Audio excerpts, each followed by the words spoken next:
Hey, what's going on, everybody? Leandre here. Make sure you like this video, share this video, leave a nice comment to the video, and also subscribe to this channel. So I want to talk about a couple things today. So I'm going to just dive right in, okay? When we start thinking about relationships, when we start thinking about marriage, or we start thinking about covenant, commitment, contract, whatever it is, when we start thinking about that, what constitutes a marriage? Well, common laws and civil laws weren't always around. And yet marriages precedes civil and common law.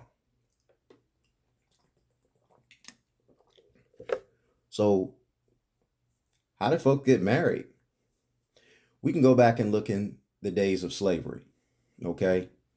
It was not legal to get married for slaves to get married. So they did what? They jumped the broom. That didn't constitute the marriage, but that was just symbolic to them. We're taking this leap together. And that's the way it's going to be.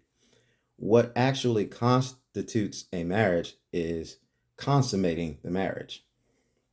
Now, I don't want to get into the religious doctrine of those things too much. I want to try to avoid that because I want everybody to be able to open their minds and understand what really constitutes a marriage and what constitutes some other things. But when you get married, uh, it doesn't begin until you consummate the marriage. So when a man and a woman lays down and they engage in intercourse, that's that means marriage. Now, the responsibility of marriage is to look after one another, to be there for one another, to make life easier for one another, to be able to put the other person's needs into your considerations in how you move. And so when we go out and we have intercourse with somebody just for recreation, and then what's happening is a woman is opening up the most vulnerable part of herself to you as a man. And ladies, you're receiving a man. A man is conquering you. Okay? This is why most people if they walk in on their sons having intercourse with a girl, the reaction universally, not unanimously, but universally, the typical reaction is going to not be the same as when you walk in on your daughter having intercourse. Okay?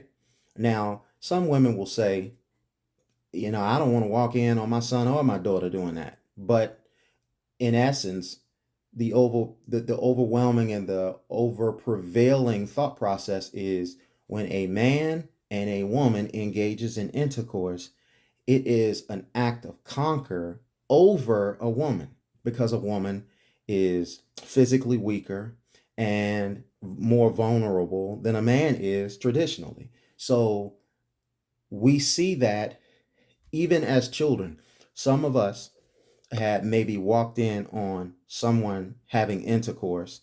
Maybe you walked in on your mom. Maybe you walked in on your sister. Maybe you walked in on your cousin.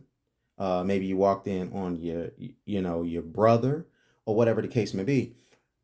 When you walk in and you see that, even if you don't understand that, instinctually, if it's a female that you are involved in the act that is closest to you or related to you, or whatever the case may be, you feel this sense of them being dominated, almost like you're in a fight, almost like they're in a fight.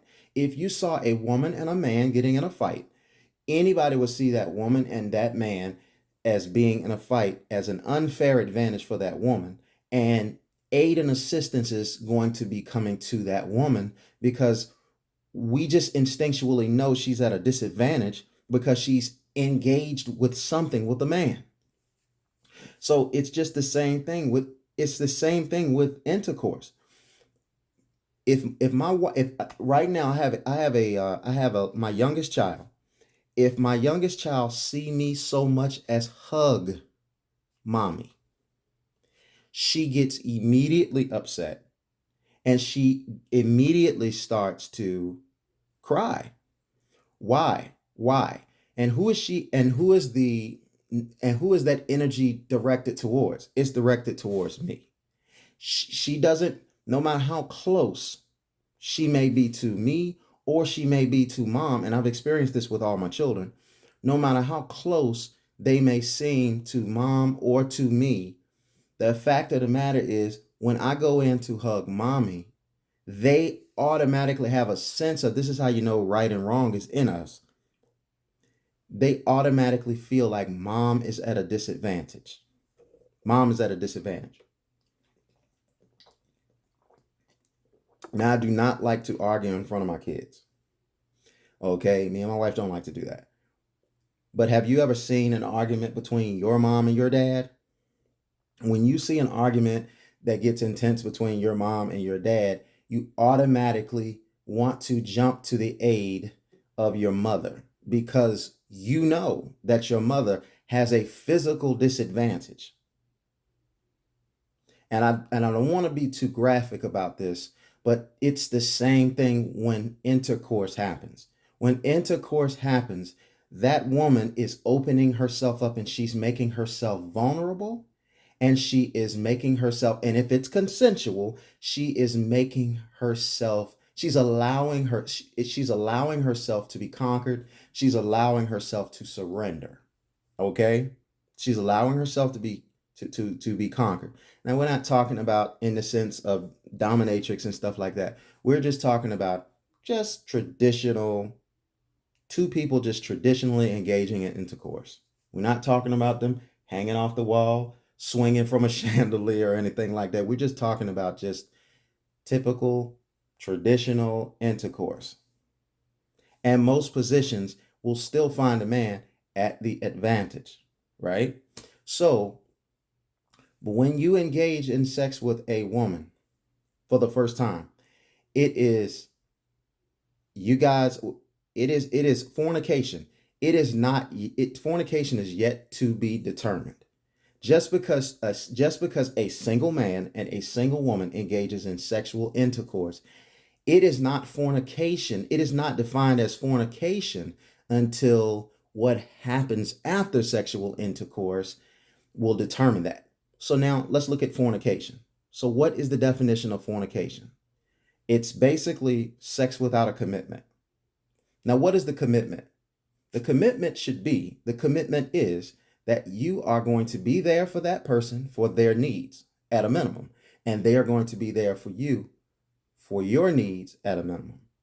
If that does not play out and that does not work out, then fornication has happened. This is why if a man can't afford to take care of a woman or help a woman, then he should not enter a woman because she's opening up the most vulnerable part of herself. So, what are you saying, Lee? You basically saying that if a man is financially well off, he can sleep with whoever he wants to? I'm not saying that, and I'm saying that, and I'm not saying that. Okay? I do think that it's reckless with STDs and unwanted pregnancies for a man to just enter any woman at any different whim. I think before you enter, if you're going to enter a woman, you should have done you should have done your homework on her. You should have you should have some semblance of understanding of what she's like around children. You should have some semblance of understanding. Maybe not the number of partners that she's been with, but if it's none, some, a few, or a lot, and stay away from the women that are a lot, simply because when you enter into a woman, there are things about a woman that's going to attach to you, and there are things about you that's going to attach to a woman. And there may be some things about the person that you're sleeping with that you don't want attached to you. So you need to be aware of what that person has before you attach yourself to them, because you could be taking something from them that's going to be hard for you to shake and hard for you to deal with. Plus, I saw this commercial about 20 years ago. It was a commercial and it talked about this one person having intercourse with another person and it being their first person. But the person that they had intercourse with had intercourse with other people. And some of those other people had intercourse with other people. And some of the people that she had intercourse with a lot of people. And so, in essence, that person may have person A may have physically had intercourse with only one person, and person B may have had physical intercourse with a lot of people. And it is in the same effect that happens for person B happens for person A. It's no different than a person going out there and having a lot of intercourse and never getting pregnant, and a person going out there and having intercourse for the first time and getting pregnant. It only takes one time. Or a person who goes out there and have intercourse with a lot of people and never seem to get any kind of STI, but then another person who doesn't have intercourse with anybody but one person and gets an STI. So it's not about the number of people, but it is about the number of people. It's a balancing act. When you lay down with someone, you got to be very, very careful that you understand it. Now, here is the thing too. People lie. People lie. So you really can't ask someone how many people they've been with. You just have to be around them long enough, and you have to pick up on things, and you have to trust your instinct about another person. If a person is really, really comfortable in uncomfortable situations, they may have enough experience to make them feel that way. Because no person who has zero experience is going to be comfortable in an arena that they have never had any experience with. When you first, like, when you think about a boxer, okay? A boxer goes into a ring for the first time. Do you think that their nerves in the first fight versus the nerves in the 100th fight is going to be exactly the same? I'm not saying that they're not going to have nerves, but they're going to have experiences to lean on to help them with their nerves. If you can think back to the first time that you had intercourse, if you can really close your eyes, you may not be able to remember the experience that you had, right? In totality. But you can remember maybe some things that you were feeling leading up to it before you did it. I know for myself, the very first time that I had intercourse, I was very nervous and unsure of myself. I wasn't sure how I would be received. I didn't know how I stacked up physically, if it would be seen as, and I'm speaking from my perspective, and maybe a lot of guys can relate to this. I didn't know if the person would be impressed with what I was packing. I didn't know if it would feel good, if I would be doing the right things to make it feel good to the person that I was having intercourse with. Fast forward to experiences later. I don't go in with the same nervous energy.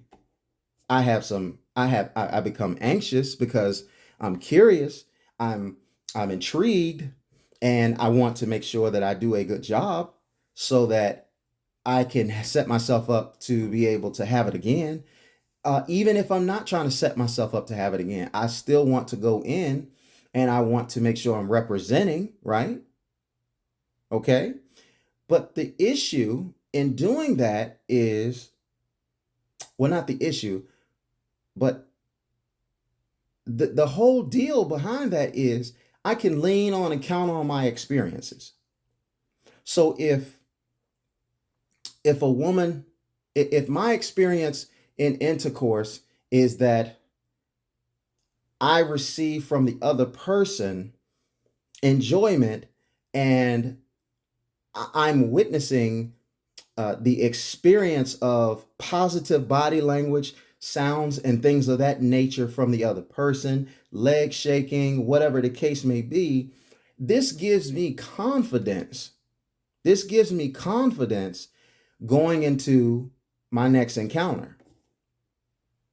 And I'm not, again, when we're talking about intercourse, I'm not saying that entering a lot of people and experiences is good, because you're getting so many things that's attached to you, but I'm just speaking from the experience because I'm not a virgin.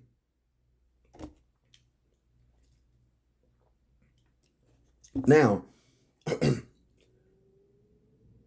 you and I, we get together, we have intercourse, and after we have intercourse, I take it upon myself to make sure that you're always all right. I take it upon myself to help you when I see you're in need.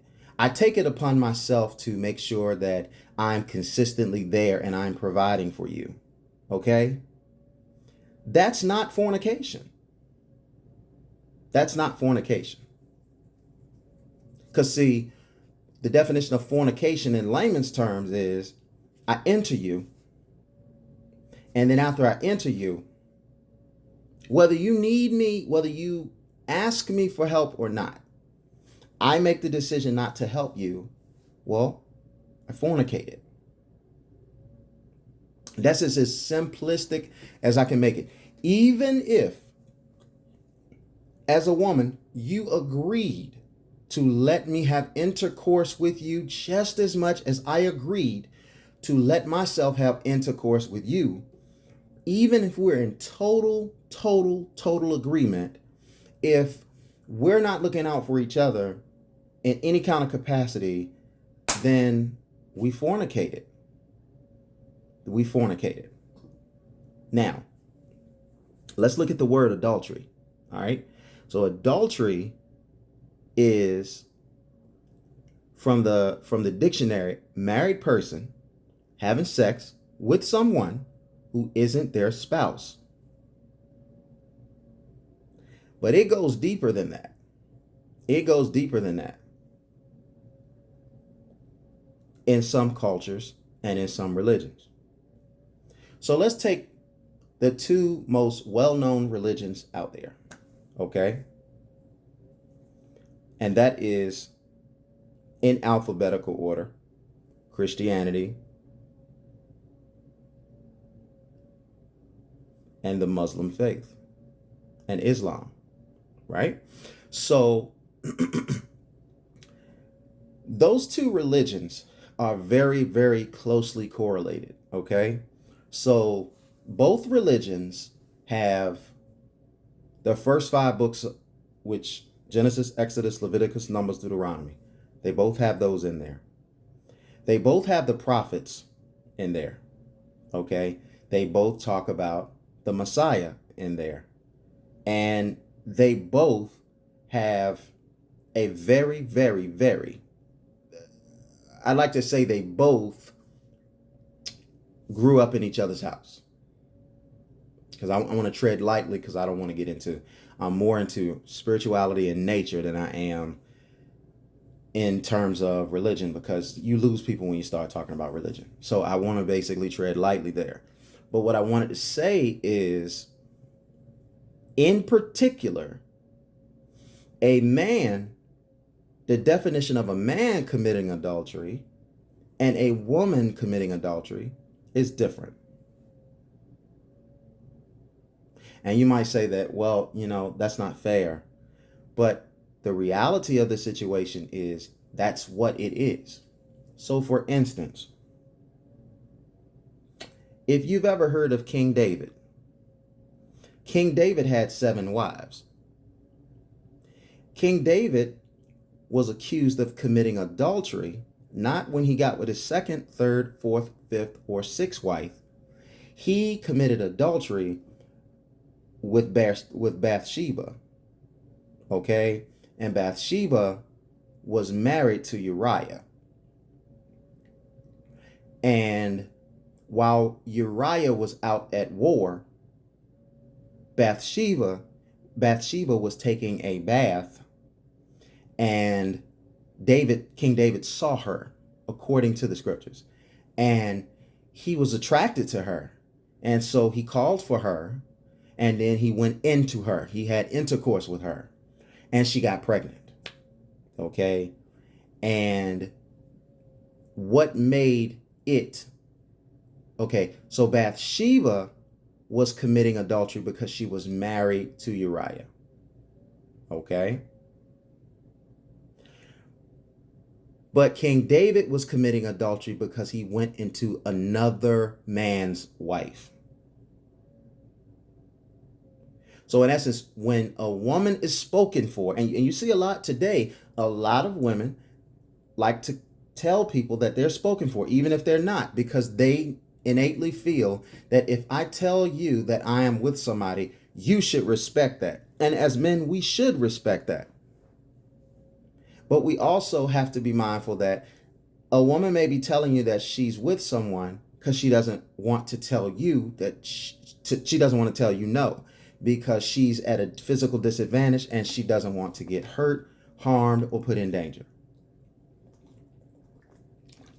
Some women are bold and they will embarrass you if you try to talk to them. And then some women will let you down gently and say, I'm so sorry, I'm with someone. And the tricky thing is, some people wear wedding rings and some people don't wear wedding rings. Okay? Some people who don't wear wedding rings are married. And it's not up for you to determine if they're married or not. Like, for an example, a woman says, hey, baby, what's going on? How you doing? My name is so-and-so. I'm sorry, I'm married. You can't look at her finger and say, well, I don't see any ring on your finger. As if she's going to say, you got me. I guess I can talk to you. It doesn't work like that. So whether a woman is telling you the truth that she's with somebody or she's lying that she's with someone, you have to take it as the truth, because that means she just doesn't want to talk to you. And it is okay if a woman doesn't want to talk to you. Because for every woman that says that she doesn't want to talk to you, there is another woman that will. You just got to find them at the right time in the right state of mind. Also, be careful on the flip side, because a woman could be totally spoken for. She could be totally married, not wearing her ring or not giving you any vibes that she is married. And she just may be on the prowl and she may want to have intercourse casually. And she doesn't mind stepping out of bounds on her husband. So you got to be careful with that too. Because if a woman fakes like she's available, but she's really not, and you have I'm not talking about boyfriend and girlfriends, and that's a slippery slope too. But if a woman is married and she tells you that she's not married, and you go and you enter her, you've committed adultery. It's no longer fornication. It's not a debate about fornication. It's a debate about, is she married? Now, you may say, yeah, well, she is technically married, but she's not married. She's separated from her husband, or whatever the case may be. Hey, you got to do your homework on that to find and figure that out. You can't take a person's word no more than you can take a woman's word that you're about to have intercourse with, and she tells you, you don't need a condom, I don't have any diseases, and I can't get pregnant because I'm on the pill. Like, you can't let her dictate if you are going to enter her unprotected, because if she sees an opportunity and she wants to have children, she doesn't have to tell you that she wants to have children. No more than you can tell a woman who you get pregnant if she can have the baby or not. It is totally up to a woman if she gets pregnant. This is why I cannot understand why a woman would opt to raise a child with. I can't understand why a woman would opt, ideally, to carry a child before she's married. You're going to want to make sure that you have and give your child the best environment to be able to grow up in. Yeah, but we had physical attraction, but man, we have obviously different views. Well, you shouldn't sleep with somebody that you have those stark different views, because guess what? There is a possibility that it can go down. So if you must sleep with somebody under those circumstances, you need to make sure, fellas, that you strap up and strap up good. And ladies, you need to make sure that if you don't want to have a child by a man, that you take your preventatives. And even in some cases, let's leave it there. You need to make sure that you take your preventative measures too. But back to King David. King David committed adultery. Now these other women, these other wives that he had. Okay, see, if it was adultery for him, he would have got in trouble the moment that he had his first wife and then he acquired his second wife. It would have been a problem at that particular point. But what happened is David took responsibility for his first wife. King David took responsibility for his first wife. And I'm just using this as an example. Whether you believe in the stories of the Bible or not, it is a great example of illustration, okay, at the minimum. So David, he didn't get in trouble for getting a second wife. And what King David was doing is some of his wives he acquired was through war, the spoils of war. So when he went and he toppled other kingdoms, and he took once he killed those kings and whatnot, he had his choice, and he took those wives for himself as his wives. But the key is he took for them, and he provided, protected, and produced for them. He made sure they were fed. He made sure they were clothed. He made sure they were sheltered. So when you go into a woman, if you can't do those three things for a woman, you probably shouldn't go into a woman. And even if you have a high drive, you need to get yourself in a situation where you can afford to go into another woman. You should not be going into anyone if you cannot handle the responsibilities of the outcome.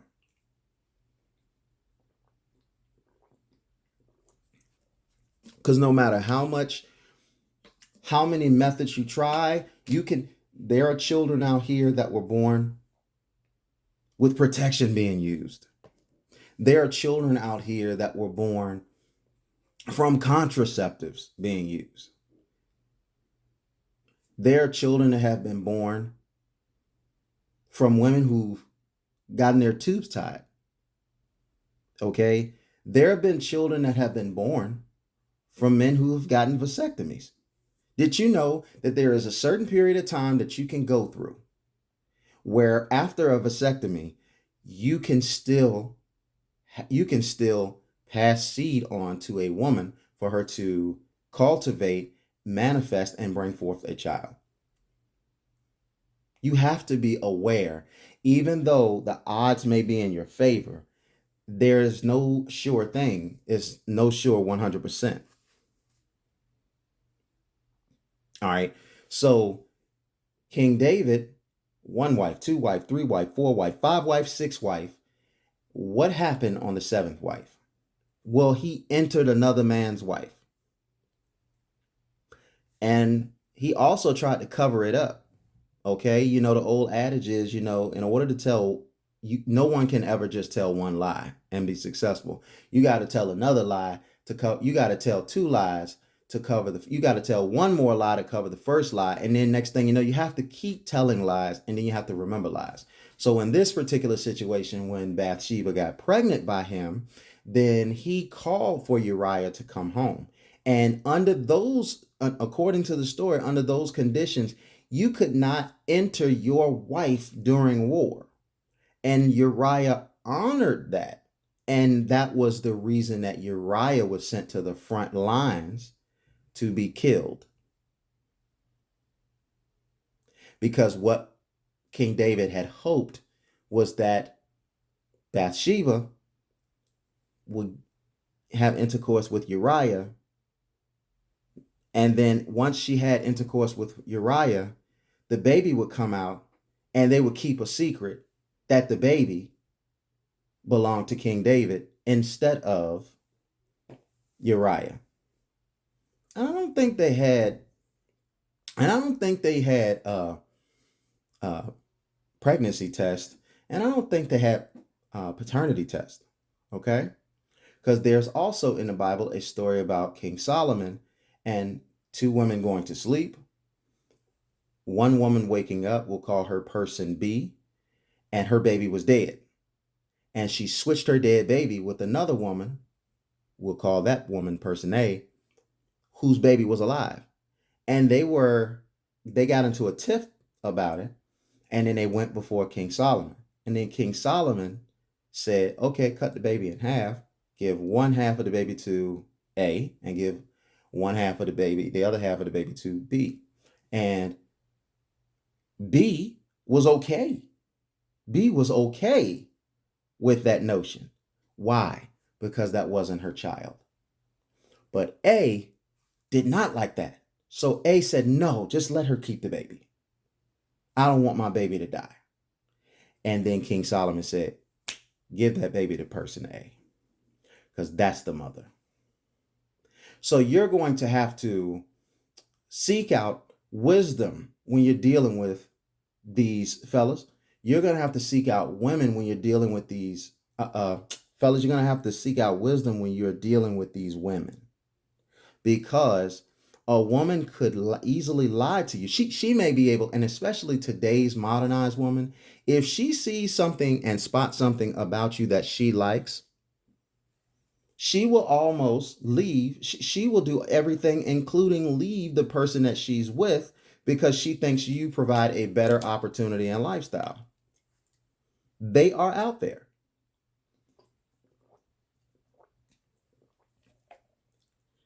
Typically today, if you run across a woman and you are in regular clothes and they don't see a flashy car and they don't see jewelry and they don't see designer clothes on you, they equate you as to being worthless to them. And no matter how cute or not, you will not get their attention and you will not get anything from them. But in most situations, with most of these modernized women, not all women, but with most of these modernized women, they're not going to show you their hand. But if they see that you got a little money, you got a little something going for yourself, or whatever the case may be, their disposition is going to change about you. We watch all of these. If you go online right now and you look up all of these different types of gold digger videos, some staged, some not. But typically, and I can speak from experience, I have looked the way I looked pretty much all of my life. I've developed a little bit, but I would definitely say if you saw a picture of me when I was 20 and I'm 40 now, you could see the similarities in me, okay? Because I am the same person. Okay, I'm not wrinkly or anything yet. Shout out to the wrinklies. It's all good. But what I'm trying to illustrate is whether I'm your taste or not, I don't look 40. Okay. And so unless I grow my hair out and you see all of my gray hairs, I just don't look 40. All right. Now, when I was 16, 17, 18 years old, my level of play with the girls was this. And when I became 20, 21, 22, I still looked the same. But my level of play with the women skyrocketed. Why? Is it because now all of a sudden people notice my striking good looks? No, not at all. Because none of us can be everybody's type. But what it was is I was a part of the Ohio State Buckeye football team on full scholarship. And when you go to the Ohio State on a football scholarship, possibility shines on you, potential shines on you. The makings of being rich, wealthy, so on and so forth are there for you. Because even the most studious students at any university, it's no guarantee that when they graduate from college that they're going to have a successful career and make a whole lot of money. It's certainly possible. But if you go to the NFL, you're going to make a significant amount of money, whether you are the best player on the team or the last player on the team. You're going to have income that's going to supersede the traditional working class person. So women will see that. And so certain women that would never give me the time of day would give me the time of day. My ex-wife is an example. My ex-wife, I assure you, my ex-wife, and my pride wouldn't allow me to say this before, but I can certainly say it now because I'm in charge of my pride. And I can tell you this right now. My ex-wife, she would have never talked to me if I didn't play for Ohio State. And even the people that she dated prior to me supported that. Everybody she's ever dated was an athlete. Oh, well, she just might be attracted to athletes.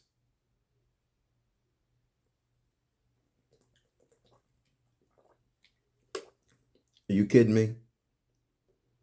You kidding me? I mean, I'm a guy. And when I see another guy and he's well put together, I can acknowledge that hey, that's a nice put together fellow. Okay? You mean to tell me that these other guys that tried to holler at her, who weren't athletes, that were put together and had something good going for them, she never gave any of them any chances? Where there's smoke, there's fire. And there are a lot of women that will not talk to you unless they see some symbol of money with you. Some symbol of money.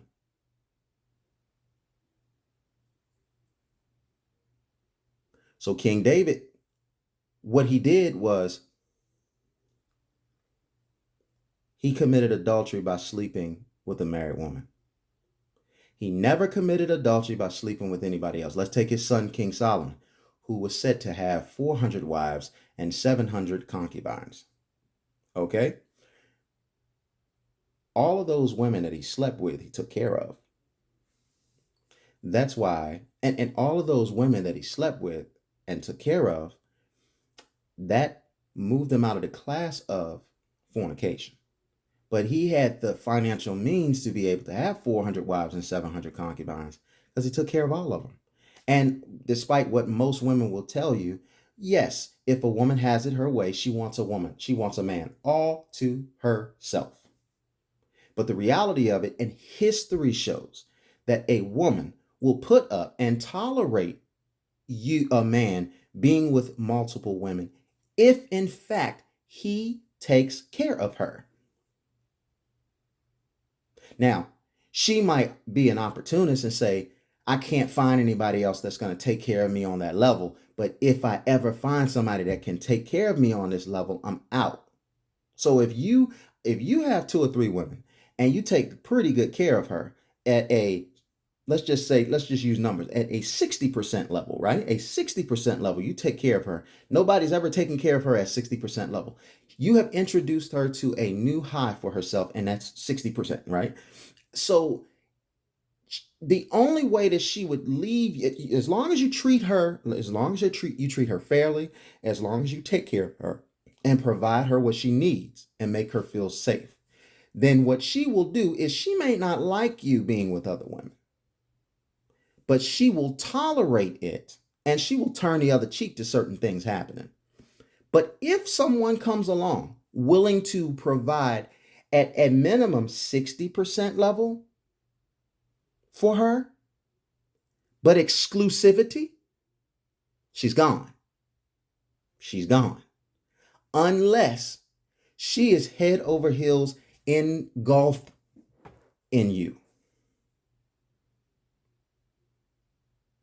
And you can't knock her because, like I said, most women would like to be the center of your attention and affection.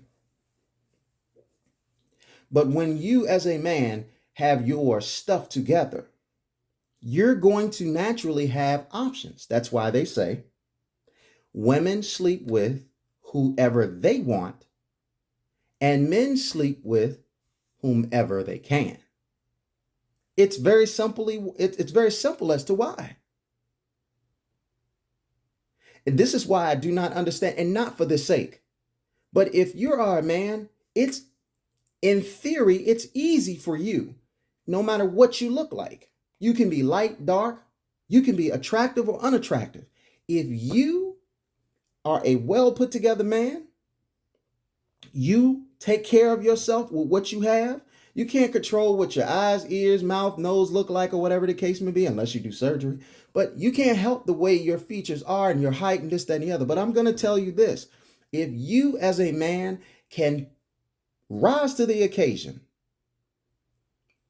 and you can provide at a high level, and you can protect, and you can do those things, you will always have your pick of the litter. There may be some women that say, I don't want to, but if you are at peace and at confidence within yourself that you can get the job done, you will always have your pick of the litter. But you cannot have your pick of the litter unless you are able to create, produce, and predictably reproduce the resources necessary to be able to provide a woman the security, provision, and protections that she needs. You might have women out there that might say, I remember I dated this one girl, she said, if it ain't Fendi, if it ain't Louis Vuitton, if it ain't Gucci, get out of my face. Now, if you have the means to be able to provide that, cool. But my concern is if you are even able to provide those means, how much does that person have your back? And she might not be saying you have to provide those means, but if you can prop her up, she might make enough money to provide those means. I still say, why would you want to be with a woman like that has such an interest in her personal affairs more than the team affairs? Because if I don't care what situation I'm in, if I'm providing, let's just say I am providing everything, okay? I'm providing everything that needs to be had. And this person has access to income and wealth. I want to know how much access do I have of that? No, man, no, Lee, you good. You don't need access to. No, I do. I want us to have access to each other. I don't need to be in a relationship with somebody, fellas, and you should not want this either. You do not need to be in a relationship where a woman has access to you at a monstrous level, at a massive level, rather, but you have a minimal access to her. And I could be making $10 million a year, $100 million a year, $100 billion a year. I could be making all of that. I have a concern based on principle. Why do I not have access to you as much as you have access to me? Even on a bigger level, let's just say that woman has that mindset, and all of a sudden, I'm not keeping a watchful eye on my finances. This person going into my finances and they're setting up things for themselves. Maybe there's some things that they don't particularly like about me that they're keeping about, but they like the lifestyle that I provide. So what they do is they go out there and they try to take from me what they can, and they try to set up businesses and they try to set up different networks and stuff like that so they can plan their exit. I don't want to be with a woman like that because it's basically prolonging my agony. I want to be with somebody that wants to spend the rest of their life with me. And if they don't want to spend the rest of their life with me, the basic thing I want them to do is to come to me and say, I don't want to be with you anymore. As the mother of my children and me being your friend, I may not want us to break up, but I want you to be happy. So I want to provide an exit strategy for you so that you can go out there and live the life that you say you want to go out there and live. But by the same token, if you have plans to be in my life for a period of time to get yourself on your feet, then I need to come, then you don't just need to come away better from you don't need to come out of the relationship in a better situation only. I need to come out of the situation better too. And that's the thing about relationships. You should be involved in each other's life, not so much about love. Love is great. And the environment for love is economic soundness, because you can have the greatest love, and if you don't have sound economics in your relationship, it's going to turn love into hate real quick. And hatred is love misunderstood and not appropriately communicated. It's a passion, it's a level of love that you don't understand how to express. That's why when you see when you're in like little grade school and that little girl has a crush on you, she really, really likes you, but she's being mean to you. It's because she's not developed enough up here to understand how to process her feelings appropriately. She's always throwing things at you. She's always tripping you. She's always doing little pranks on you, and she's always laughing with her friends at you because it's her way of dealing with the fact that she really, really likes you. Then all of a sudden you're gone, right? You don't go to the school anymore, or whatever the case may be. And now she's sad and she don't want to tell anybody why. She's real sad, but why? Because she misses you.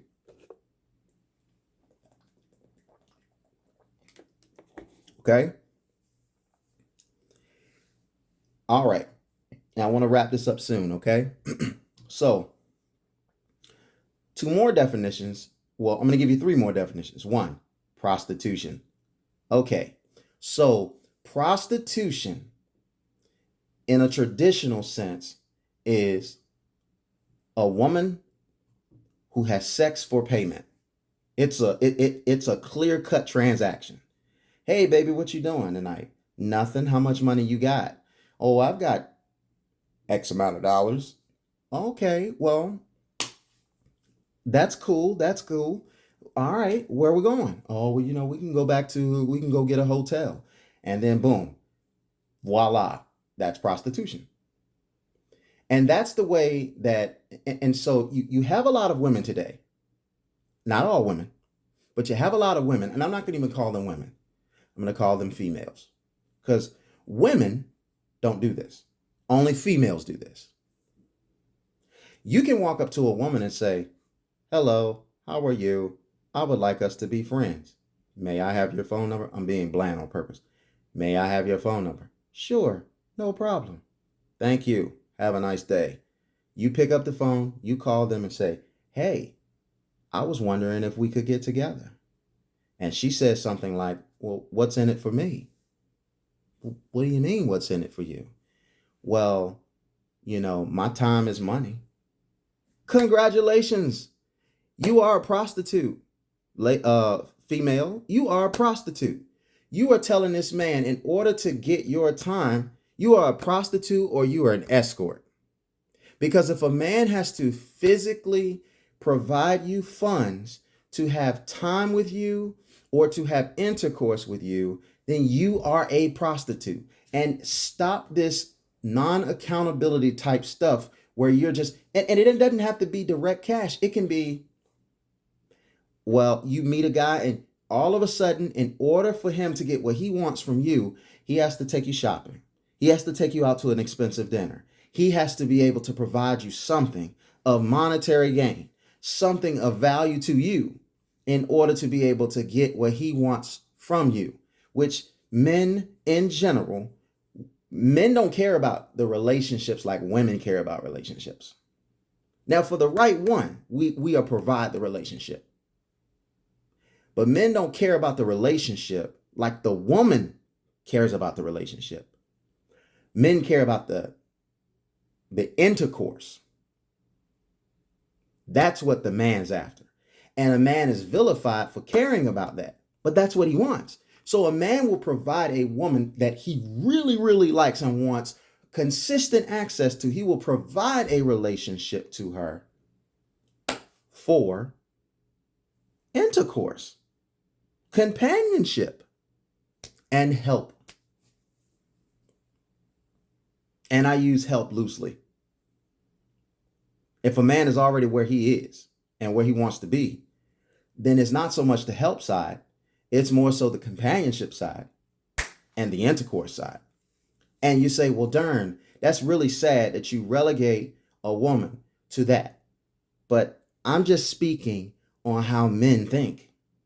No man is sitting around in his right mind and saying, you know, I want romance and I want hand holding and I want this and I want that and oh, I want all of these wonderful things and I want to go through the fields and I want to be able to dance and twist and jump in the lilies and all of these other things in the beautiful botanical garden. We're like, men don't think like that. Men want peace. Intercourse releases hormones inside of him that brings him peace. This is why men like intercourse and the environment that you can provide for a man. This is what a man will provide a relationship for. But even if a man provides a relationship to a woman and she doesn't provide a consistent environment of peace for him, or she rations out the intercourse, it's going to be a short show. He is not going to stay in that relationship. Or he's going to step out of bounds on a relationship. Because a man's going to get his peace. A man's going to get his peace. There has to be something specifically wrong with a man, that if he is provided all of those things that he's looking for in a relationship and he goes outside of the relationship for something else. If he's provided everything he's need in a relationship, he's not going anywhere. So you say, well, no, I've seen good women. No, you don't know what happens between those doors when they're alone. You don't know. She may be putting on a certain type of bravado, or she may be putting on a representation of herself. I shouldn't have said bravado, but she could be putting on a representation of herself that the public receives well.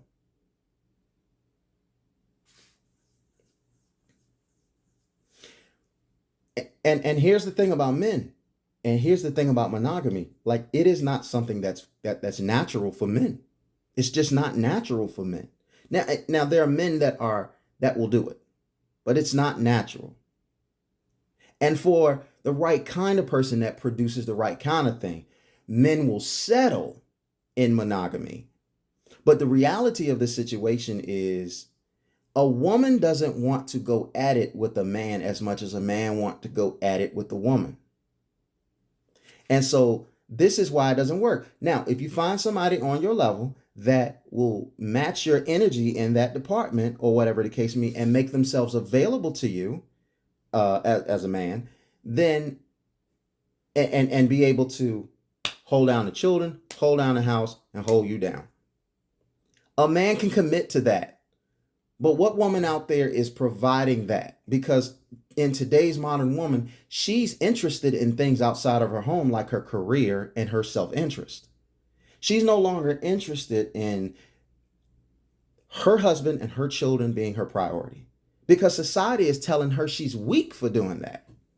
Even though in the history of our people, we thrived when we understood our places and what we were supposed to do. Are you trying to say that women's places? No, there's some women that can go out there and they can do that. But the thing is, can you go out there and do that while maintaining the home the way that it's supposed to be? Can you do that? If you can, power to the people. If you can't, reevaluation. Because you can't go out there and have everything that you want. Because in monogamy, it is the most selfless type of marriage that calls for so much sacrifice.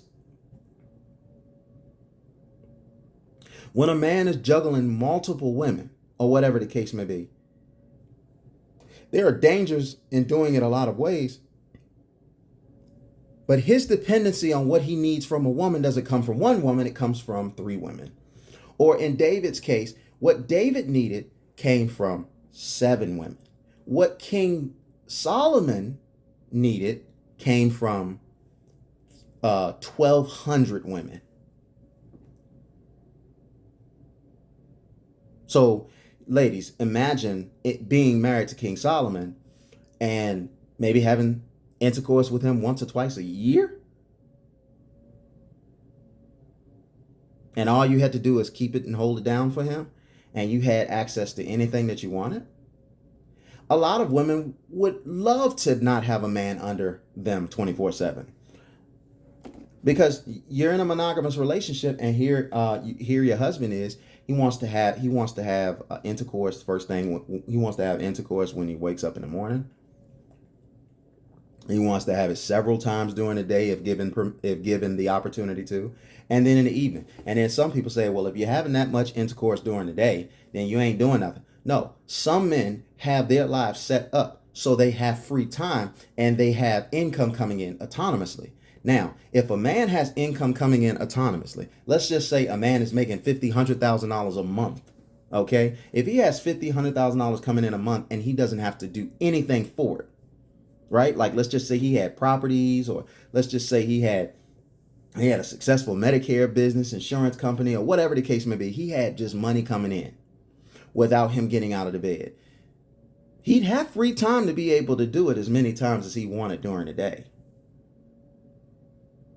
And you'll see this sometimes. You'll see professional ball players have wives, and their relationships work fine while they're playing sports. And as soon as they retire and they're back at home and they are with their wives for an unusually large amount of time, guess what? The relationship goes downhill. So I'm telling you, women don't like to be pulled on and needed from their husbands 24/7, 365. They want a break. They don't want to see you all the time. And really, no man wants to be sitting in his house under his wife and children 24/7, 365. He may have periods where he wants to be around them a lot, but he doesn't want to be around his children and his wife 24/7, 365 days a year. It's just not that. Because I'm telling you, most men, they want their women there. They want their women there. They want their wives there, but they want to be alone. Because a man needs to be able to think.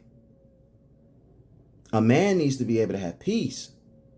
If I'm around my wife and my children all day, all night, I'm not having no peace.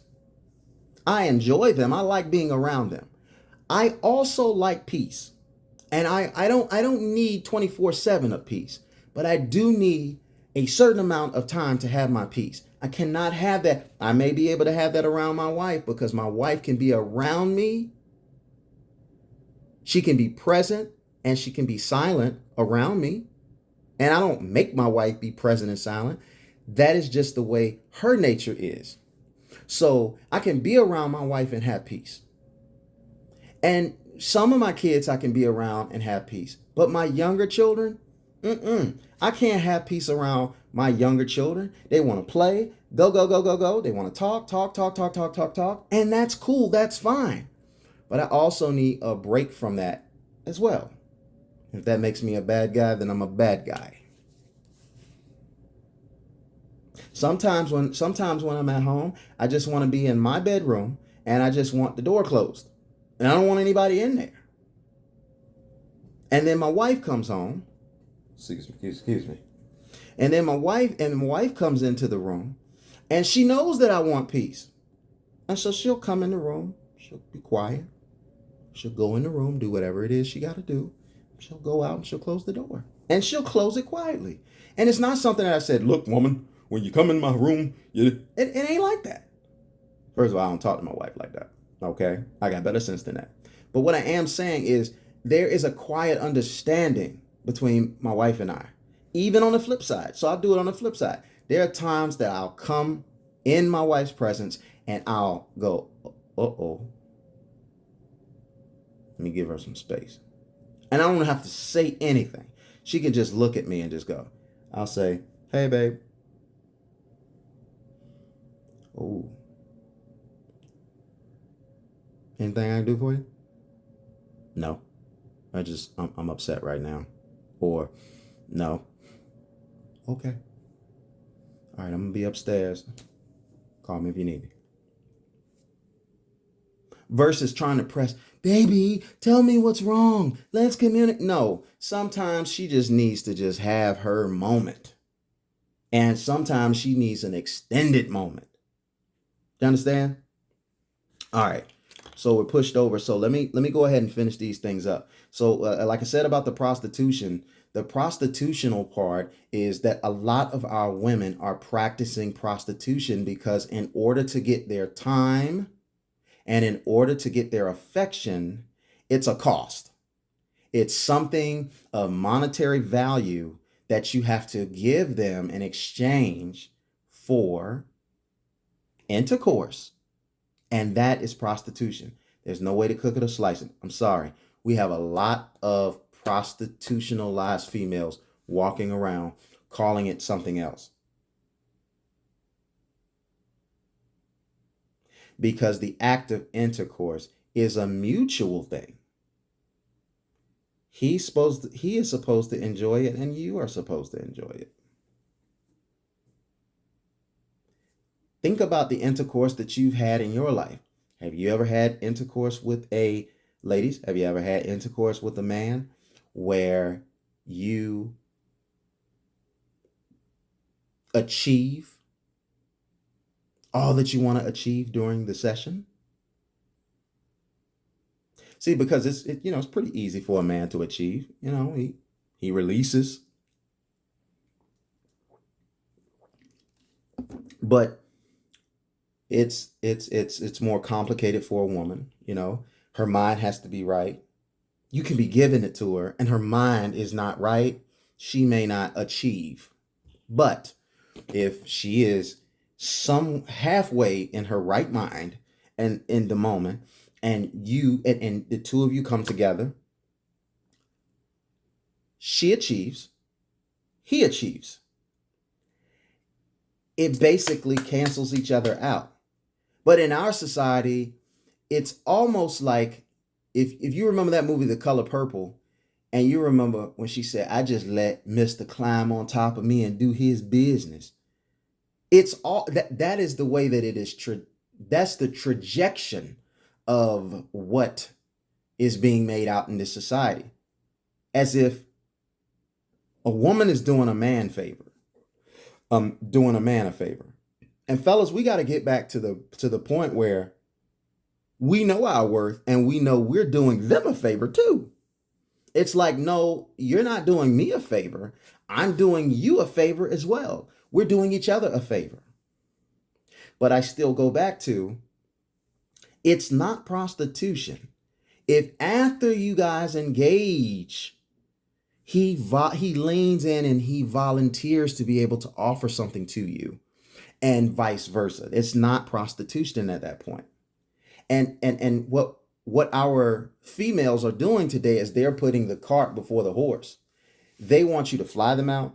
They want you to take them out, and they want you to buy them out before they give you access to just intercourse, let alone them being help to you and a companion. So like, look, I'm looking for you. You beautiful, you cute, you gorgeous. I want companionship with you. I don't know what level.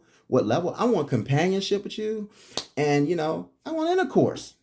I mean, you're not saying it like that, but that's what you projecting to them. I want companionship with you. I want to have you around, and then I want to be able to have access to you in that physical capacity. And so, what's up? A lot of times she don't want to do all of that. You got to identify that and move on. Because I'm telling you, fellas, that juice box, that thing they have in the center of them, they all have it. Come standard. And if she likes you, precipitation abound. If she don't like you, it is the sub-Saharan drought. That's it. If she's turned on, we have a rainforest. If she's not turned on, we have a drought. And so for a woman to say that their juice box is better than another woman's juice box,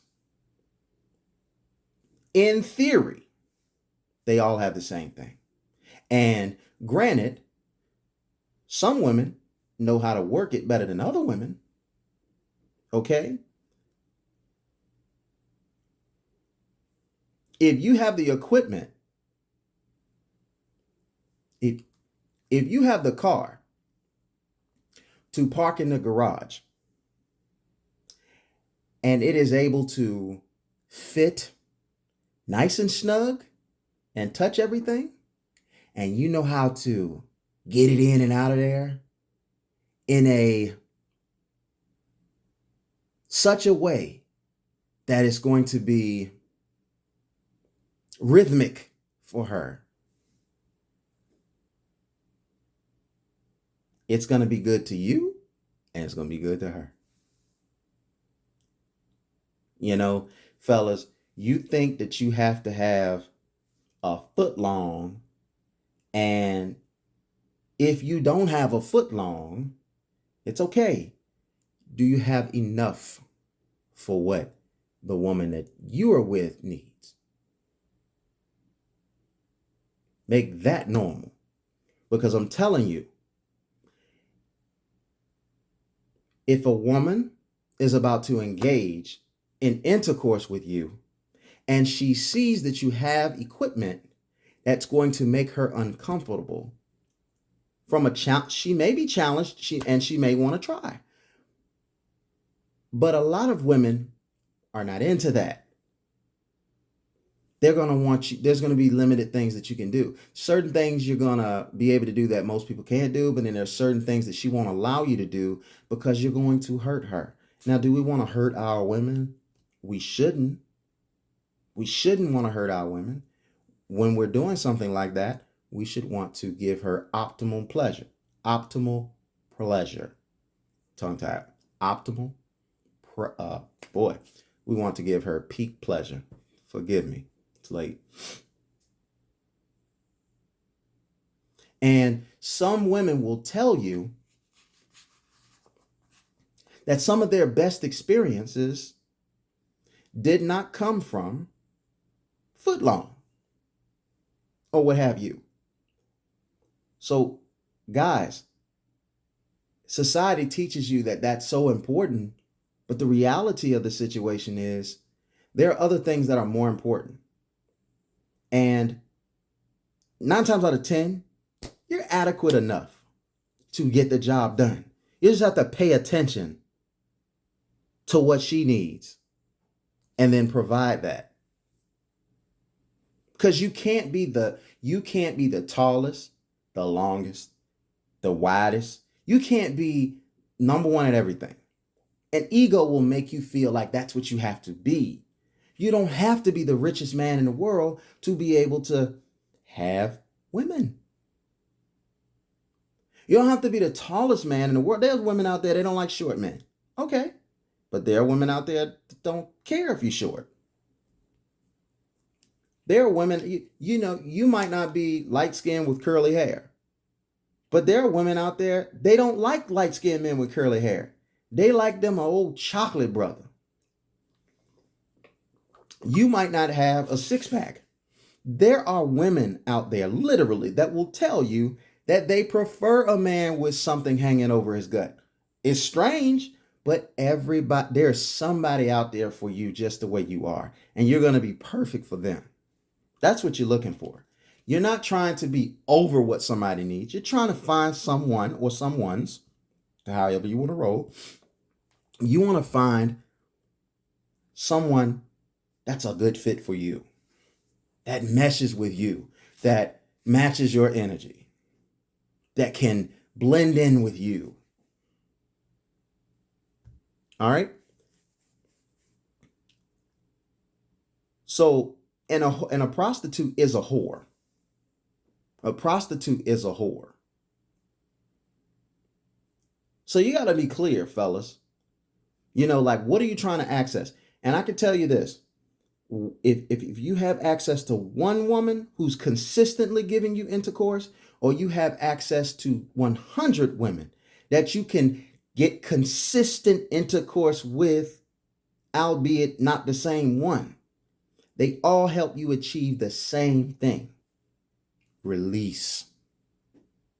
The difference is when you have one person, you at least get to share experiences with them and grow with them. So it's not really wise for you to be out there messing with just any kind of woman just because you want to have pleasure. It's got to be more than that. That's immature. That's immature. That's young man's thinking. But a wise man knows that that's not important. Building with somebody, or building a dynasty, building a team, building a legacy, that's important. And it's not so important for the simple fact that you're gonna take it with you when you're gone. You just want to give your next generation a head start. Because you can leave them anything, but at the end of the day, if they are stupid and wayward with those resources and finances, they're gonna throw it all away anyway.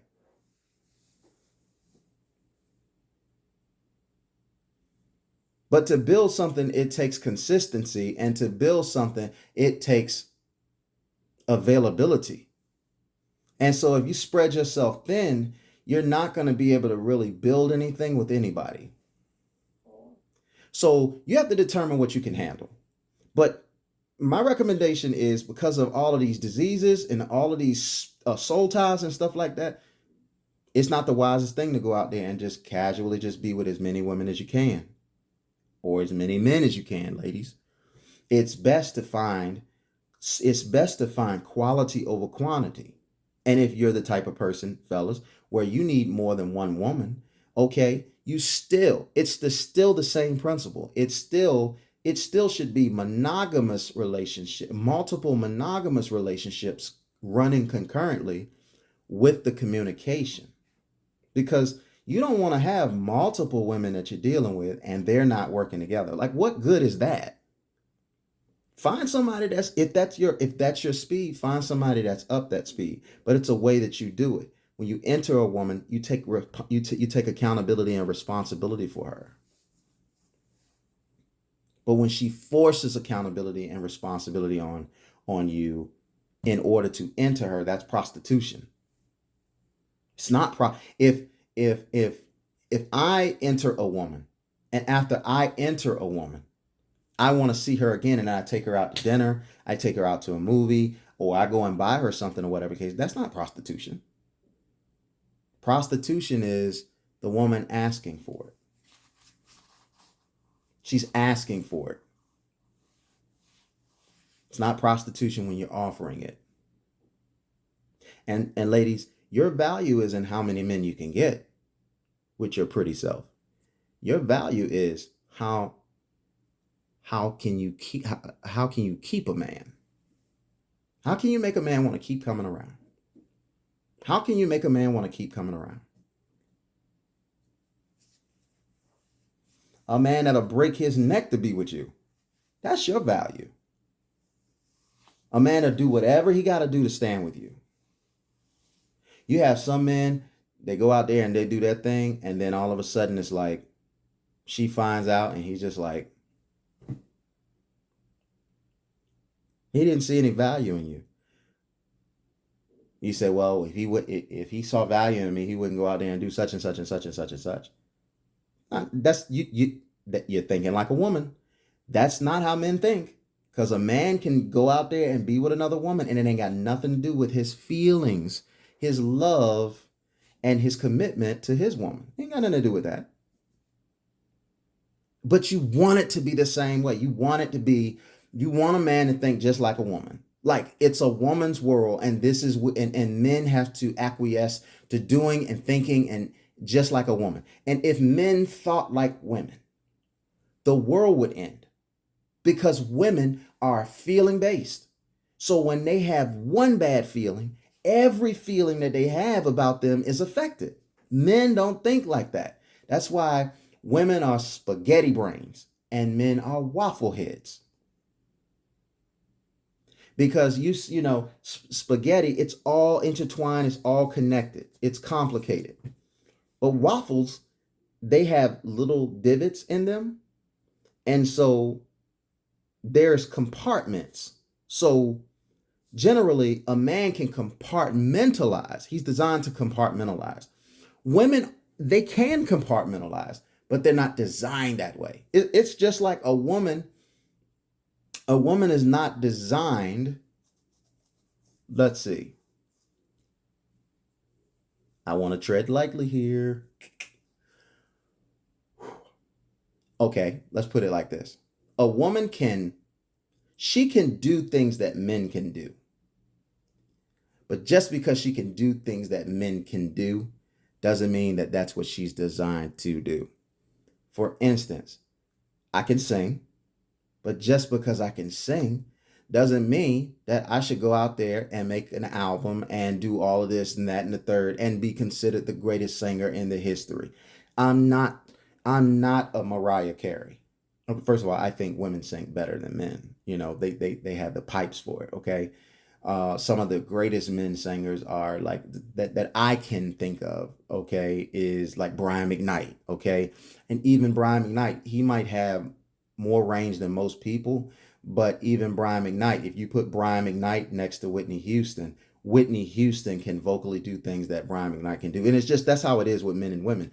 There are certain things that women are designed to do better than men, and it don't make them better or worse.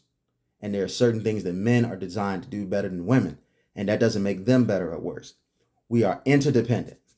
We need each other. That's why it's important for us to understand that this independent stuff is not real. It's about interdependence, needing each other. Take the Lion Kingdom. You know, I've been watching this show. If y'all haven't seen it, it's called Savage Kingdom. I love that show. All right. And what you'll see, surprisingly, is the female lions are quicker to be more skilled and better at hunting than the male lions. The lionesses are the ones that go out and hunt for food. The boys go through these period where they grow up, they become they look the part, but they're teenagers or whatever you want to call them, and they don't know how to hunt. They know how they're big and strong and they can protect, and that's what they do. But the women go out there and hunt. The women go out there and hunt. And the male lion, they stay back and they watch the kids. Do you understand what I'm saying? So it's just like there's things that women can do, and different women can do different things. Let's take Brittany Griner. Brittany Griner is not your typical woman. So Brittany Griner, she can do some things that men typically are better at doing, and she can do them better than a lot of men. But to say that Brittany Griner, at one time they said something about Brittany Griner, and then there was DeMarcus Cousins, and they were saying that Brittany Griner could be DeMarcus Cousins. And it's just like, no. And it's not no knock against Brittany Griner. It's flattery that they would even say that. But from a physical standpoint, it's not even close. Because she might be, albeit tall, about as tall as DeMarcus Cousins, but she doesn't have the pure strength, endurance, and mass that DeMarcus Cousins has, and DeMarcus Cousins would have an advantage. But then there are some tall, lazy people that she would be better at because she works harder at her craft.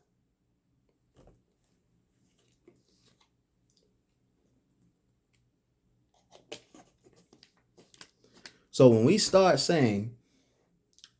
talking about uh, um, these relationships, okay, a man is supposed to walk his path. And on his path, the woman comes into his path. And she's not only got to come into his path, she's got to be going in the same direction he's going. And they have to make a determination of what the destination is going to be.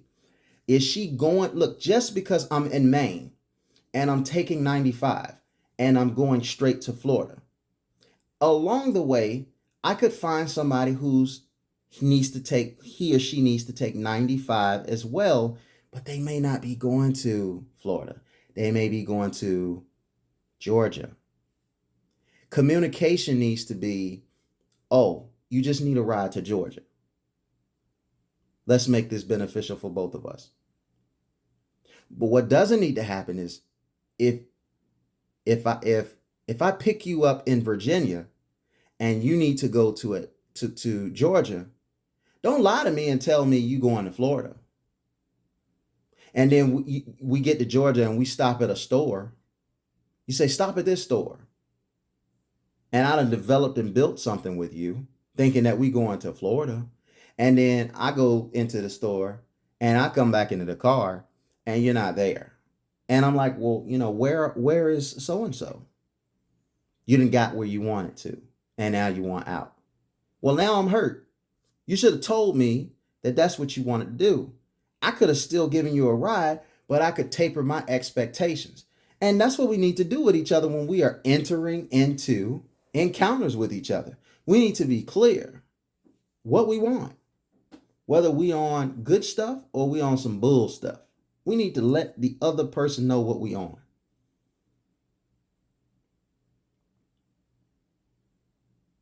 And does that mean that that person may opt to not roll or ride with you? Yes. But do you really want somebody riding with you when they're not going where you're going? Just because somebody crossed your path doesn't mean they're going where you're going. And it even worse. Why, if I'm going south and somebody crossed my path and say, well, I'm taking 95 too, but they want to go 95 north instead of 95 south, that's a problem for both of us. And it's an inconvenience for both of us. So you got to find somebody that's trying to rock with you, roll with you, and go where you're trying to go. And granted, if you guys start off wanting to go in the same place, and then one of you change your mind and say, you know what, I don't want to go to Florida anymore. You should communicate that to that person. Listen, I know I said I wanted to go to Florida with you, but I no longer want to go to Florida. Now I want to go to Texas. You never know. You may, just by communicating that, that person may say, okay, I don't mind taking you to Texas. I like your company. You never know. You just got to be able to be honest and communicate what your clear intentions are and stop looking for acceptance. The right type of person is going to accept your energy. No matter how crazy other people may think your energy is, it's only crazy to them because they don't understand it, they don't need it, or they don't want it. And you want to be linked up to the people that you're supposed to be linked up to. That's why as a man, you got to focus on what you're supposed to be doing and just do that. And let the results happen the way they're supposed to happen. In closing, all right? We got a lot of whores out here. I'm sorry. You want me to call it something else? I'm not. And then you got a lot of whoremongers out here. Those are for men that deal with whores, prostitutes. I guess prostitutes a little lighter. Okay, let's call them prostitutes. Okay, let's call whores prostitutes. They are out there, and they are cloaked in disguise to look like regular, everyday model citizens. But I'm telling you, in totality, there are way more prostitutes out there, fellas, than they are ladies out there. Ladies are rare. Okay, no, Women are, okay, so ladies are the rarest. Women are the second rarest. And females are shapeshifters. Females can be whores. Females can be prostitutes. And it's more females out there than there are women out there. And there are more women out there than there are ladies out there. So, fellas, if you're trying to find somebody to build something with, it's not females and it's not women. Women, they ain't going to do you as dirty, but women aren't on the level of a lady. You have to find a lady. And you got to be serious about, and if you're at a point in your life and you're not serious about it or whatever the case may be, then the best thing that you can do is, if you can't control your urges, man, make clear you just want some company every now and then. Or this person or these people can be your consistent company. But you just got to be honest. And I'm going to just tell you that they're going to be folks that don't really like the way you moving and the way you rolling. But if you try to acquiesce to doing what everybody wants you to do, then you're going to get eaten up inside and be miserable. I love my wife. I told her what I wanted. I communicated that. And I had family members that would say, why did you say that to her? Why did you tell her that? Why did you do this? Why would you say something like that? Because I wanted a relationship with someone that I could be myself. And I don't fit everybody. I just don't. But you don't fit everybody either. And none of us fit everybody. But we fit who we're supposed to fit. So when we find our way, then we can find out where we need to be looking. And what group of people we need to be looking in. What category of people we need to be looking in. And in those categories, I said this before, in those categories, you're going to have all different types of flavors. But you as a man, you work hard to put yourself in a situation to give yourself the blunt view to see the whole scene. So you can direct your focus on where you're supposed to be looking. And then you start hunting in the areas that you're supposed to hunt. What good is it for you if you are a lion and you are hunting in a droughted area? All of the antelopes, all of the warthogs, all of the wildebeest, all of all the animals that are possible to eat to survive are not going to be in that area. They're going to migrate where the water is. And you're hunting in a destitute area. And then you're saying, ain't no women around. Of course, there ain't no water. You got to go and hunt where the water hole is. And when you get to the water hole, guess what you got to do? You got to scope out the scenery, because even if you are a predator, one of the things that happen in the animal kingdom is when leopards, when lions, when wild dogs, when they hunt, as soon as they finish hunting, guess who shows up to the party? Hyenas. And they thieves. They come. A great part of their survival is to steal. And you have people like that in this world too. That you may have gotten your kill, but you can't relax, because when you get your kill, there's going to be somebody around waiting to take what you have. And if they're ready to take what you have, guess what's going to end up happening to you? You're going to do all of that hard work, and then it's not going to be there for you. So you got to be able to know where you need to know where you need to hunt for whatever you're looking for. You need to get in there and you need to develop your strategies to get what it is that you need to get. And I'm telling you, for a good quality lady, you're going to have to be established. Okay? She might not say it, but she's going to want you to be established. You're going to have to be established, and then you're going to have to have strategy to get not only her, but you're going to have strategy to be able to get food for her and resources for her. And if you don't have those strategies, you might get killed out here, because it's a dog eat dog world, and it's survival of the fittest. And nobody's going to sit back and give you handouts. And I don't care. And listen, I got friends. I wouldn't even say friends. I got associates in my life that if I fell on hard times, and they make great money, I got associates that wouldn't give me so much as a penny. I have some that will, but I have some that won't.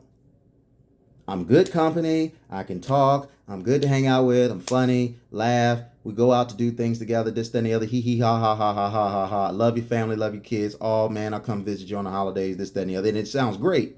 But let me fall on hard times and they will get MIA quick. And that's most people. Don't take it personal. That's just most people. So you got to develop you got to establish your domain. You have to develop your strategies. And then you have to get in quickly and make your kill, okay? Make your capture hunt. If it's a woman, you find out where she is, you hunt her down, you secure her. Then when you secure her, you provide and you protect her. Then when you provide and protect her, you got to get out of there quickly because guess what? The scavengers are coming to take what it is that you got. She's beautiful. She's got long hair. She's got beautiful eyes, lips, whatever her features are, whatever the case may be. You can't be serious to think that now that she's yours, that nobody's not going to try to take her away from you. Nobody's going to try to take them away. When my wife leaves out of the house or whatever the case may be, I look at her when she leaves out of the house, and she doesn't even have to be dressed up. But when I look at her walk out of the house, I be like, because I know. But you know what? I don't say, you can't leave the house. No, it's just like, I have to do what I'm supposed to do to make her want to stay with me. Because there are going to be guys out there that's going to see my wife, and that's going to look at my wife, lust after my wife, and they're going to want to hit on my wife. And they may not care that she's married. They might say, well, what's your man got to do with me? He not here. Let's get together. I can't be mad at him for that. Now, respectfully, he should say, okay, you're married, whether you are or you're not, I accept that. That means you don't want to talk to me, whether it's legit or not. But some men are going to be like, just like hyenas. Hyenas, they come around. They come out, they come off, they're a little insecure, but they know they need food to survive. They know what they want, and then they try to still come around and they still try to do it. And then, yeah, you can scare a hyena off or whatever the case may be. And you may be safe for a moment, but they are going to come back as long as you got something that they want around. And that's how it is when you have what you need or have what you got or secure what you want. If you got a beautiful wife and you got beautiful children and you make good money and you live in a nice house and you live in a nice car, don't ever think you're safe because somebody is trying to break up what you have because they want what you have. They may go their whole life and never figure out how to get what you have, or they may never work on themselves enough to say, you know what, I just know I don't know how to get it. Or they may go their whole life and not try to figure out how to get it. And that's why I don't care what age you are, because men, you don't have biological clocks. You can start a family in your 20s just like you can start a family in your 30s, your 40s, your 50s. It doesn't stop for you. Ladies, that's different, biological clock. But for a man, you can start your life at any point, no matter what you've been through. Oh man, well, you know, I've gotten some arrests and I've got some DUIs and I've got some felonies and this, that, and the other, man. I can't go out there and vote. I can't do nothing. You may not be able to go through the traditional corporate ladder when you have those things against you, but you can create and start something on your own, no matter what counter strikes you got against you. If you can provide goods and services that are wanted by the community, that are wanted by the people, you'll win. If you can figure out things like right now, it's 2022, you can figure out things, if you can figure out things with crypto, you can figure out things with investments, you can figure out things with the metaverse, you can figure out different types of things or virtual reality or whatever the case may be. If you can learn that and you can get ahead of that, you can establish yourself. And you can be a king of your domain in that. And it may not work for you in corporate America, but it definitely can work for you if you go out there and create your own.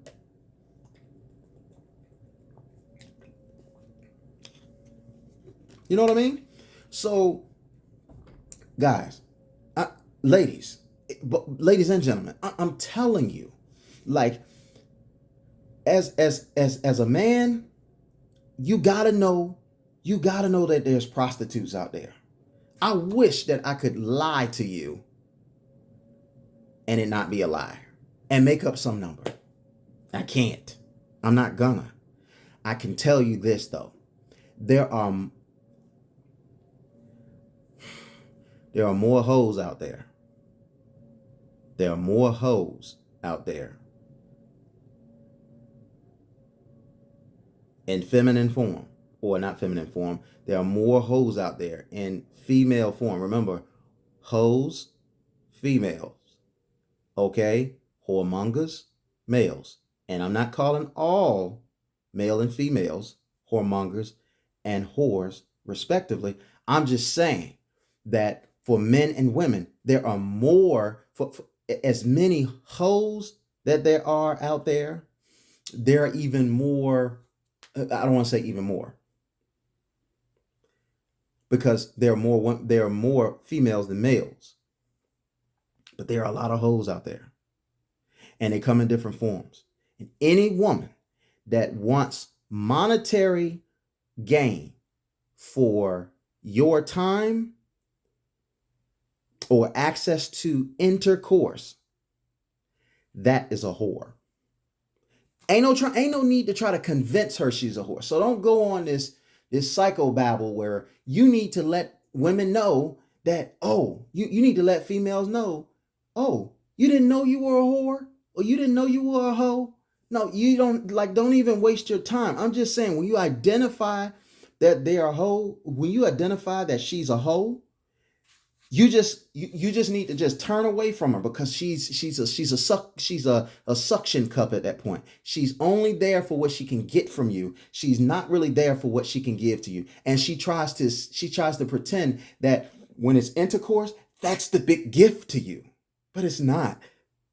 It's not, because they get to participate. Do you notice this? If you ever had dealt with a person like this, okay, and you are in bed with them and you are having intercourse with them, you will notice that it's not like they're just sitting there and laying there. I'll wait till you finish and get done. And it may have happened, and you don't have to talk about that, but most of the time, they're having a good time too. They're having a good time too. And it's just like, what a great deal for you to participate in something that you enjoy and get paid for it. That's like playing basketball. You love basketball and they're paying you to play basketball. It's like that. That's like a wonderful thing. Most of us out here, okay, in this world, are making a living doing something that we don't enjoy doing. You know what I'm saying? We don't even like doing it, but we do it because we need the money. And they try to make, and these hoes out here try to make, and listen, no disrespect to, I don't like you using the name hoes. Well, if you are a female and you do things for monetary gains, don't be so sensitive. Be accountable and say, hey, look, I'm a hoe. That's just what it is. I'm not calling all of our beautiful women hoes. No way. I have categories for them. Just categories. Not my opinion. You're a female. You're a female that can be a hoe. See, because a woman can't be a hoe. And a lady can't be a hoe. They don't have any interest in being hoes. You want a certain lifestyle, but you can't figure out as a woman how to provide that for yourself. So you haven't figured out how to provide the lifestyle that you want for yourself. You haven't figured out how to do that, but you want a man to do it. So you can't develop a skill in that. Now, women can do anything that men can do. I just said that. Even if they're not designed to do it, women have the propensity to be able to do anything. There are women CEOs. I mean, we have a woman vice president right now, right? So don't tell me what a woman can't do. It's just about, are you designed to do what you're doing?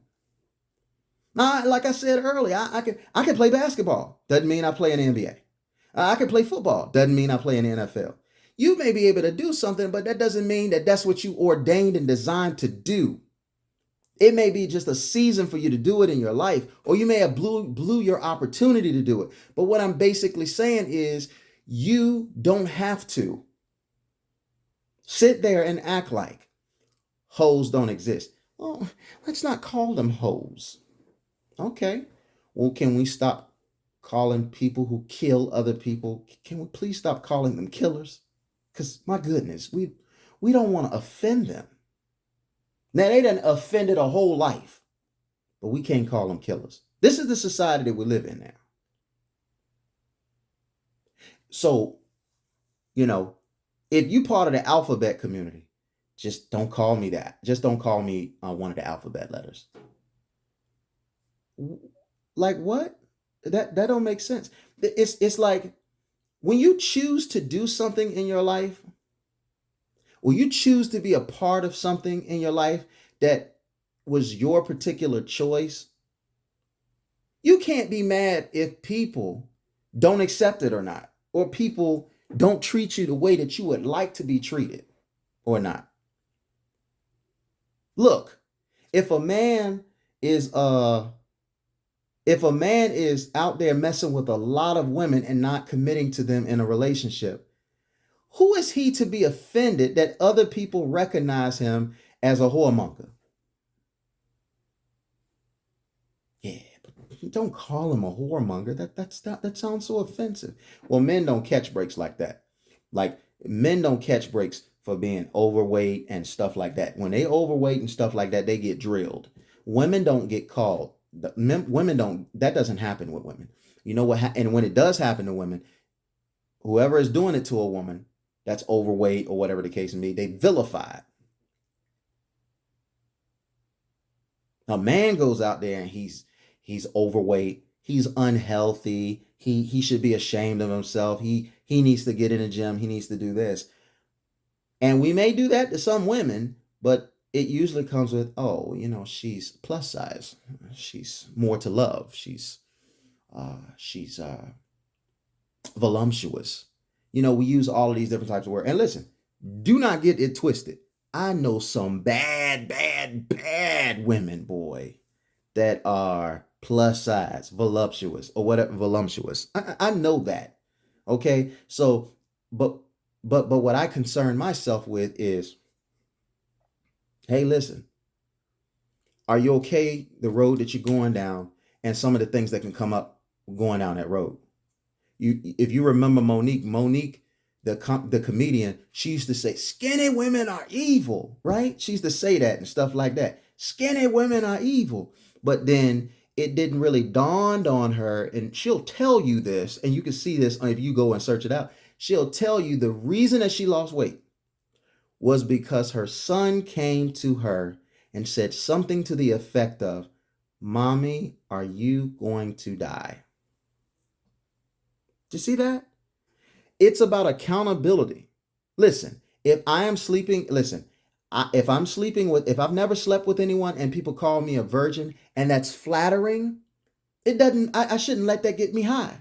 And if I'm not a virgin and I go out there and I'm like Wilt Chamberlain, I sleep with 20,000 women and people call me whoremongers, I can't let that get me low. It was my choice to sleep with those women. And nobody put a gun to my head and said, you better go and sleep with 20,000 women. That was a personal choice, so it doesn't matter what people call you. If it's a correct identification and you don't like it, do something to change it. You getting upset because people are identifying you as being what it is. You accept money. You accept if I want to have intercourse with you and you want a form of payment, you are a prostitute. You are a hoe. And don't be upset if I'm talking to one of my friends or I'm talking in my circle and I say, yeah, so last night this hoe, blah, blah, blah, blah, blah, blah, blah, blah, blah, blah, blah. You don't want people to call you a hoe? Don't be a hoe. Or stop trying to be a hoe when you don't think nobody's watching. but try to be meek and pristine and virtuous and pure when people are watching you. That's your fault. That's your fault. Because you think that what goes on in the dark won't come to light. But what goes on in the dark can come to light. And yes, some people may get by. Some people may go to their grave with their secrets. But guess what? It's no guarantee that you're going to be able to go. So you take that chance, that's what's going to happen. Just this is a jungle out here, ladies and gentlemen. When you as a man, when you as a woman, when you make yourself available, you're going to have people that hit on you, that you want to hit on you, and you're going to have people that hit on you that you don't want to hit on you. You make yourself available so you can make yourself available to the person that you want to be made available to. And then as a man, when you go out there and you hunt, don't think that you're such a super predator. I don't even like that word, but in the context of what I'm saying, think about the jungle. A super predator is at the top of the food chain, okay? See, but we got some sensitive people out there. See what I'm saying? But I'm going to stick with that. Even though I don't like that word in context of Hillary Clinton, but I'm just going to use it to focus. If we are at the top of the food chain and we're hunting, it doesn't mean that we don't have anything to worry about. Because we know that lions are at the top of the food chain, but their nemesis are hyenas. And if you don't understand how formidable a hyena is to a lion, look no further than lions bite at 550 psi's, and hyenas bite at 1100, more than twice the power of a lion in their jaws. And it ain't nothing that hyenas can't really break down and not eat. Do you understand? But they lack confidence. But they get in packs. That's what happened in this world, right? You can take a group of insecure people and you can put a bunch of them together and it gives them confidence. A wild dog doesn't stand a chance in the wild, but they travel in packs of 30, sometimes 40, and that makes them formidable.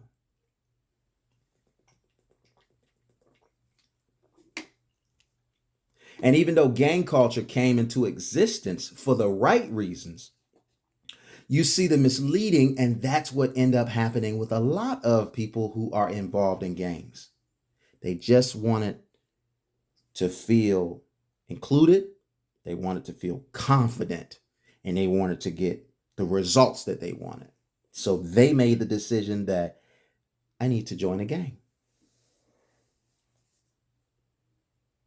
And it goes to the and it works, because guess what? Together everyone achieves more. Even though some people get in groups and have good intentions, and some people get in groups and have bad intentions. You know, some of the people that I know are in and were in gangs. You understand? So it ain't no love lost to any set of gangs. What I am saying though is they at least understand together we're going to accomplish more.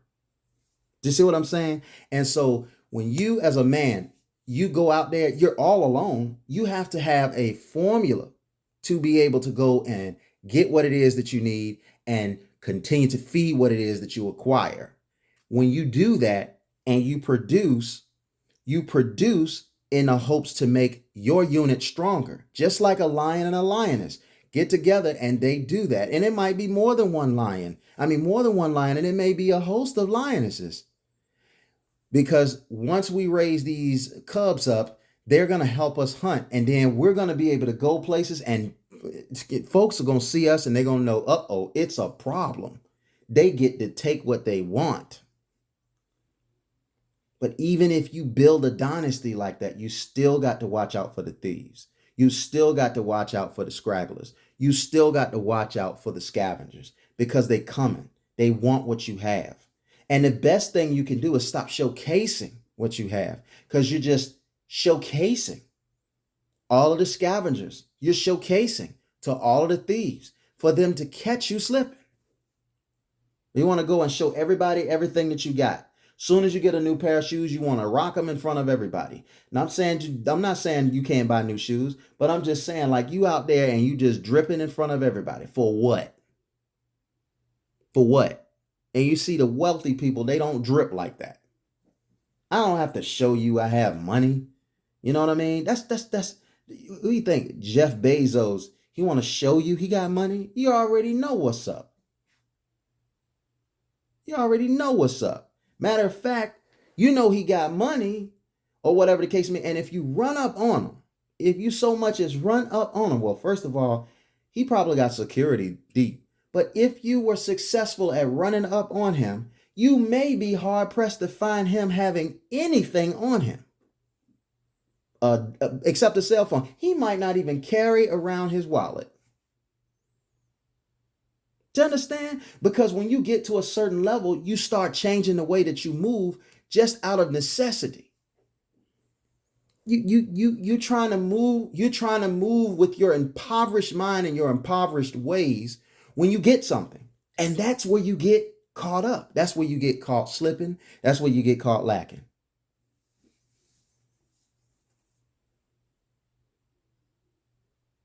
Why should a guy run up on you and you got $10, $15, $20,000 in cash on you? Like, yeah, you a bad mofo. But why would you want somebody to run up on you and be able to successfully come away saying, I robbed this guy and I got $15,000. He had it on him. What?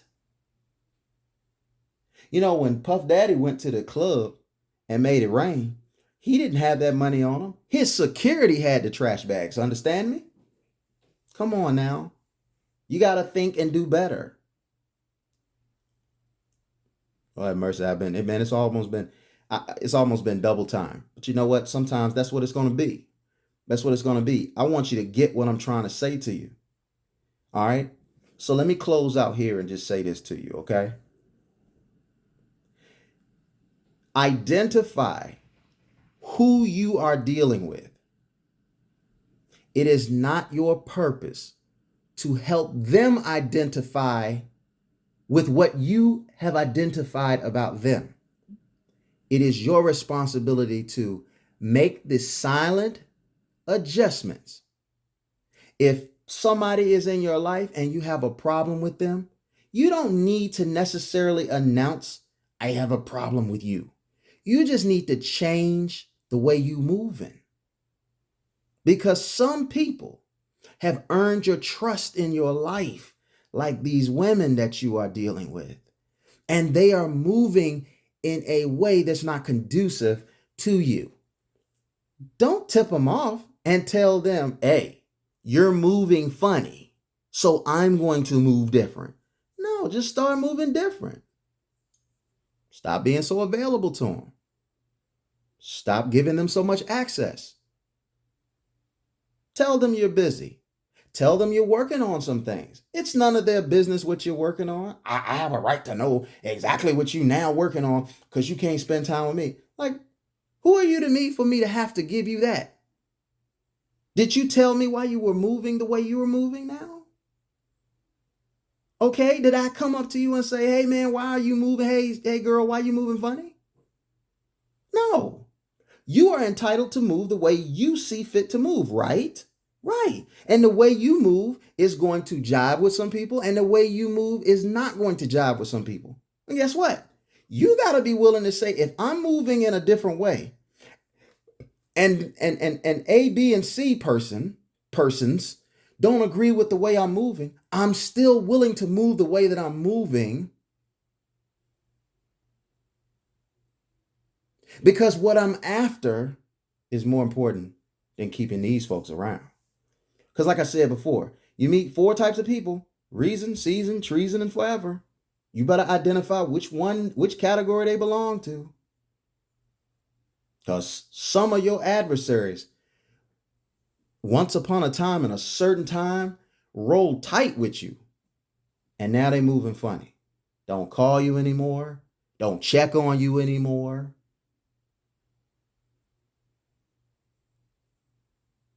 Don't keep up with you anymore.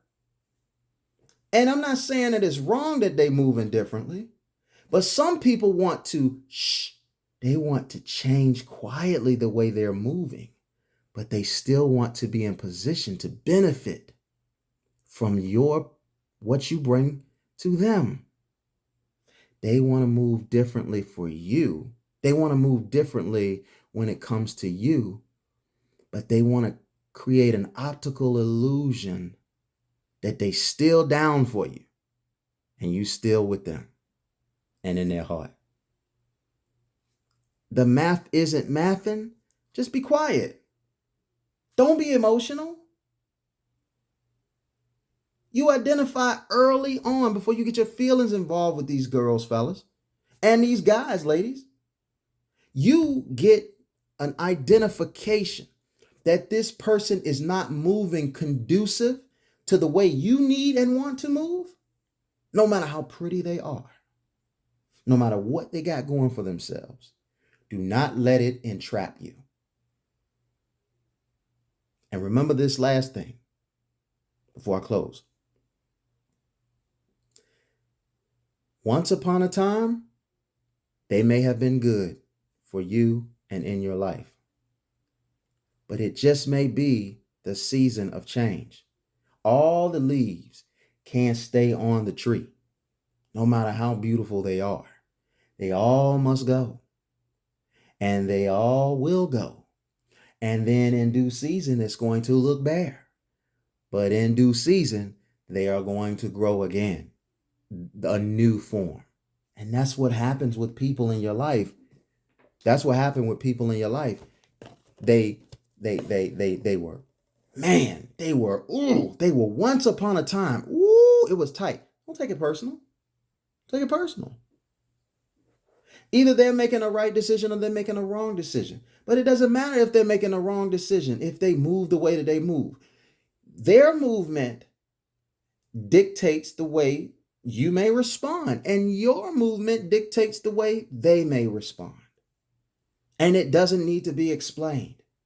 Hoes are hoes. And hoes, did you know that hoes don't acknowledge themselves as being hoes? Huh? No. They don't acknowledge themselves being hoes. Why would I call myself a hoe? It's not beneficial for me to announce to the world that I'm a hoe. I think I'm moving real stealth with my hoedom. And that's how it is. So you telling somebody how they moving ain't going to have any consequences. Just change the way you're moving with them. Did you know that some people, if you don't pick up the phone and call them, they won't call you? Y'all talk all the time, and it hadn't occurred to you that you always calling them. Did it ever occur to you that the girl that you with, every time that y'all have intercourse, you are always initiating intercourse? You never even tried once to say, all right, you know what? For the next 2 to 3 weeks, for the next 21 days, I'm not going to initiate any intercourse. And let's see how many times we have intercourse. Some of you won't even get your girl to even have intercourse with you in the next 21 days. And the period don't count. So do it at a time when the period is off. You know what? She's off her period now. I'm going to go ahead and get me one in real quick. But then after that, I'm going to mark 21 days and I'm just not going to sleep with. I will make myself available, but I'm not going to ask her or hint, or I'm not going to try to turn her on. I'm just going to sit back and see what she does or he does. Or you know what? I'm going to stop asking for dinner. I'm just going to stop asking for dinner because she know I need to eat. She know I work hard. Let's see how many times she offers dinner. Sometimes you got to gauge certain things in your relationship. You should always gauge certain things things in your relationship, certain categories. How they moving. All right. So that's my time. All right. We're at the 2 hour mark. This was extremely long, but hope you enjoyed it. Hope it said something to you. Hope it meant something to you. I hope something that I said today is something that you can take with you and apply to your life, because I'm trying to tell you this is reality. All right. Stop going. It's not profitable for you to go out there, fellas, and fornicate with these women. It's not. It does you and them no good. And whatever kind of lifestyle that you want, you tell them what you're looking for. Be honest. It's always a way to say something that you want to say. Make sure that you like this video. Make sure that you leave a comment on this video and talk to me nice. Make sure that you share this video, and also make sure that you subscribe to this channel. I love you guys. Thank you for being here. It's a long journey, but I'm ready to go on it with you. I'm ready to continue this journey, and I hope you join me in this journey, because I think it's going to be some beautiful things and some great manifestations along the way. Also, if you need to get in contact with me, my email address is thoughtofleandre. It is right in the description. If you want to ask me questions, or if you want to call me in regards to some bookings. All right. So it's been real. Y'all take care.